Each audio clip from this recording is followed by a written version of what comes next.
Assalamualaikum Sobat Football United, ringan amatiran ala gua. Ya, ada informasi yang menarik nih, dan mungkin beberapa Sobat Football United juga sudah mengetahui ya, bahwa ada artikel yang ditulis oleh Mike Keegan di Daily Mail yang memberikan situasi breaking nih. Manchester United secara teknis bisa kembali ke market ya, artinya sebagai klub yang siap untuk dijual di tanggal 13 Agustus. The drag along clause has expired. Jadi ada ke klausul drag along ini sudah selesai. Artinya kalau Glazer ingin menjual Manchester United, Sir Jim Ratcliffe sebagai pemilik minoritas dari Manchester United ini tidak bisa menghalangi gitu ya. Artinya ya ini keputusan akan secara single dimiliki oleh Glazer untuk menjual Manchester United. Apakah ini waktu untuk Sheikh Jassim dari Qatar untuk melakukan penawaran kepada Manchester United? Menurut gue tidak semudah itu gitu. Walaupun Sobat Football United tahu lah ya, ketika ada dua perebutan menjadi pemilik Manchester United antara Sir Jim Ratcliffe juga dengan Qatar, Sheikh Jassim dan juga Sir Jim ya. Gue lebih memilih yang mana pada saat itu. Sobat Football United yang sudah lama di Football United tahu lah ya. Nah, tapi menurut gue tidak semudah itu sih.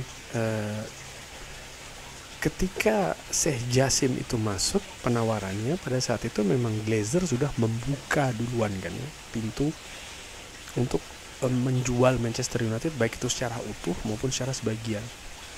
Nah sekarang apakah mungkin hal itu dilakukan oleh Glazer ya? Langsung saja, kalau menurut gue tidak dalam waktu dekat ini. Tidak dalam waktu dekat tuh artinya seberapa gitu. Gue tidak berpikir dalam 1, 2, bahkan 3 musim ini sih. Karena ketika Ineos ini masuk ke Manchester United, mereka ini kan juga melakukan banyak usaha gitu ya, banyak aksi, banyak keputusan yang mereka ambil, yang mereka implementasikan begitu. Banyak sekali, mulai dari pemotongan pekerja, mengatur ulang sistem keuangan Manchester United, menunjuk tim manajemen eksekutif bahkan yang baru ya kan, dari CEO sampai dengan ke bawah. Banyak sekali kan perombakan di Manchester United, bahkan sampai juga dengan tim teknis. Ruben Amorim masuk ya kan. Banyak sekali lah menurut gue. Dan mereka juga di luar operasional klub, mereka juga memiliki misalnya tujuan-tujuan lain, rencana-rencana lain yang juga luar biasa besar, misalnya membangun stadion baru dan lain-lain, di mana itu bukan hanya mereka rencanakan, tapi sudah mulai mereka jalan untuk implementasikan. Pembangunannya belum memang, tapi langkah untuk menuju ke sana mereka sudah lakukan ya kan. Misalnya melakukan kesepakatan dengan pihak pemerintah Manchester ya kan, Greater Manchester dan lain-lain, itu sudah mereka rintis gitu. Sehingga gue pikir untuk melihat apakah ini berhasil atau tidak masih terlalu awal banget gitu, baik itu secara klub keseluruhan ya, menjalankan klub secara keseluruhan, artinya bisa mengimplementasikan rencana-rencana yang disebut gitu, misalnya seperti kayak penghematan keuangan, bisa membuat Manchester United menjadi klub yang menguntungkan lagi, bisa memiliki stadion yang baru lagi dan lain-lain, klub yang efisien juga ya dan efektif dan lain-lain. Ini membutuhkan waktu gitu, dan saat ini masih terlalu awal untuk dijudge gitu ya. Dan menurut gue penilaian awal yang paling terdekat itu justru bukan dari faktor itu, memang dari sisi prestasi klub juga. Misalnya disebutkan bahwa tahun 2028 Manchester United ditargetkan untuk bisa menjadi juara Liga Inggris ya kan. Ini kan juga merupakan salah satu poin yang ingin dicapai oleh Ineos gitu ya. Nah makanya gue sebutkan paling tidak 3 tahun gitu. Ketika Manchester United dengan segala daya upaya yang dilakukan sekarang untuk membangun skuad ya, tentu saja membangun skuad ini kan juga kompleks gitu ya, ada faktor finansial juga merupakan jadi bahan bakar terbesarnya gitu ya. Ini kan butuh disusun ulang, butuh diatur segala macam. ternyata Manchester United berhasil, ya sukses. Tapi ketika tidak berhasil, ini akan seperti apa? Pastinya akan ada evaluasi yang dilakukan. Misalnya di tahun 2028 ada di mana posisi Manchester United gitu, di mana 4 tahun sebelumnya berada di peringkat ke-15 gitu. Ini bukan hal yang mudah loh, dari peringkat 15 di peringkat 2024 gitu, lalu ingin dinaikkan menjadi juara Premier League. Tapi ini sudah dicanangkan, sudah ditetapkan gitu, sehingga menurut gue ini salah satu tolak ukur nantinya. Apakah Manchester United finish di peringkat kedua, peringkat ketiga, lalu bagaimana gap juga dengan tim-tim lainnya ya, di atas maupun di bawahnya. Ini juga menurut gue akan memasuki perhitungan sendiri, dan juga tentu saja tata kelola klub gitu. Bagaimana keadaan profit klub gitu ya, ataupun rasio utang dari Manchester United dan lain-lain, ini seperti apa. Kalau angka-angkanya memburuk gitu, bisa jadi akan masuk nih peluang dilepas oleh Glazer gitu ya. Ataupun juga rencana untuk membangun stadion baru ini mengalami obstacle ataupun juga halangan yang sangat-sangat masif, sangat-sangat besar sekali. Baru kemungkinan akan ada peluang dilepas itu. Tanpa itu semua, menurut gua kecil kemungkinan. Ataupun mungkin faktor-faktor eksternal, misalnya ada situasi geopolitik ya, seperti kayak yang dialami oleh Chelsea kalau tidak salah dengan Abramovich ya beberapa waktu yang lalu. Mungkin hal seperti itu yang akhirnya memaksa Manchester United dilepas gitu.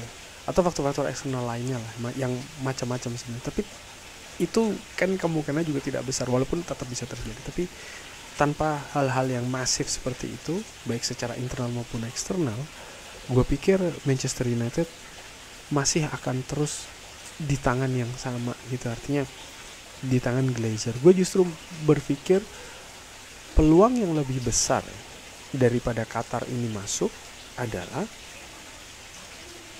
itu adalah Ineos menambah persentase kepemilikannya di Manchester United. Gue lebih menilai itu yang lebih memungkinkan. Gue bisa jadi salah, tapi itu yang gue lihat. Misalnya ketika Manchester United memang terbukti nanti setelah dimulai dari 3 tahun, 5 tahun dan lain-lain, ternyata di tangan Ineos ini lebih bisa menuju ke profitable gitu, klub yang berprofit, dari sisi prestasi bisa lebih dapat, dari sisi tata kelola klub juga lebih bagus, lebih rapi, atau paling tidak menuju yang lebih rapi, efektif dan juga efisien. Maka bukan tidak mungkin Ineos akan mendapatkan porsi lebih gitu. Kenapa?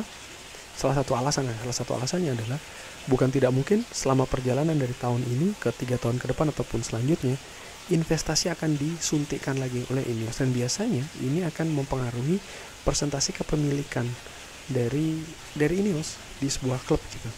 Dan gue pikir ini yang lebih memungkinkan terjadi.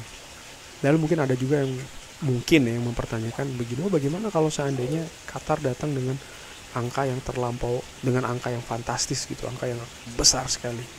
Gue pikir kemungkinan tersebut tidak besar ya, karena sebenarnya peluangnya adalah ya ketika kemarin itu, ketika Manchester United dalam posisi bisa jadi dijual gitu ya oleh Glazer, karena itu merupakan salah satu titik yang terendah. Nah untuk kedepannya, gue tidak begitu yakin Manchester United akan dapat atau ataupun jatuh berada di titik itu lagi gitu. Artinya kalau kemarin Qatar gagal melakukan penawaran dan mereka tidak, kalau gue bisa bilang sih ya, tidak berani menggelontorkan dana yang masif banget, yang besar banget, sehingga membuat Glazer akhirnya bisa melepas, kemungkinan tersebut justru akan semakin kecil di periode-periode mendatang. Kecuali itu tadi ada sesuatu besar yang terjadi di Manchester United sehingga akhirnya jatuh lebih dalam lagi gitu. Dimana gue secara ringan amatiran, secara fans sebenarnya tidak berharap juga Manchester United, misalnya ada beberapa yang berpendapat bahwa udah biarkanlah Manchester United ini degradasi dan lain-lain, karena ketika itu terjadi keadaan pasti titik di mana Manchester United degradasi itu ada menjadi titik kehancuran betul-betul gitu, dan mungkin membangkitkannya bisa jadi lebih lama dari klub-klub lain, klub-klub besar yang jatuh di degradasi gitu ya. Karena apa yang terjadi di Manchester United secara internal ini kan carut marut banget gitu. Bayangkan dari internal sudah terhantam, sudah kacau, lalu ternyata ada hantaman lagi dari eksternal berupa degradasi. Wah ini bisa jadi parah bener banget gitu. Dan gue share dengan amatir, gue paling tidak secara fans, gue tidak berharap sih itu terjadi. Yang gue harapkan adalah Manchester United tetap berada pada di mana mereka harusnya berada, itu adalah di papan atas di kompetisi Eropa. Tapi juga Glazer lepas. Sesimpel itu sih. Dan sekarang kemungkinan paling besar untuk Glazer itu lepas atau menuju melepas Manchester United atau kepemilikannya semakin kecil adalah ya di tangan Ineos yang menambah porsinya. Itu sih menurut gue peluang terbesar, dan karena ini realitanya ya kita lihat, mudah-mudahan itu bisa terjadi. Intinya memang penyakit di Manchester United itu gue pikir ada memang pada Glazer. Ineos pun juga tidak ideal menurut gue, tidak sempurna ya. Tapi di sisi lain sayangnya gue melihat sebenarnya peluang untuk Manchester United bisa merubah itu semua ya di beberapa tahun yang lalu, setahun 2 tahun yang lalu ya, di proses penjualan tersebut ya. Sekarang sudah semakin sulit, tapi kita lihat mudah-mudahan bisa lebih baik lagi. Itu sih harapan gue. Bagaimana menurut Sobat Football United? Seperti biasa silahkan drop di kolom komen. Terima kasih sudah menyaksikan. Jangan lupa like, share, dan juga subscribe. Wassalamualaikum warahmatullahi wabarakatuh. Thank you.